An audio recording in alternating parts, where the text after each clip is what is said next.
Somebody said they want some potato salad. Let's get into it.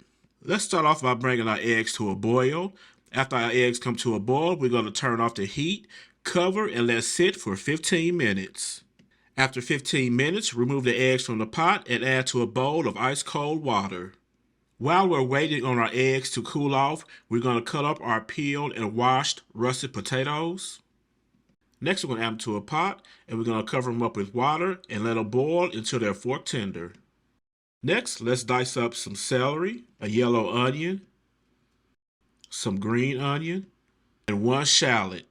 To a bowl, add a cup and a half of your favorite mayonnaise, followed by some Dijon mustard, and some yellow mustard, and some dill relish. Next, we're going to remove the yolk from the egg. Guys, if you're not experienced, please use a cutting board for this step. Now we're going to mash the egg yolks into the mixture.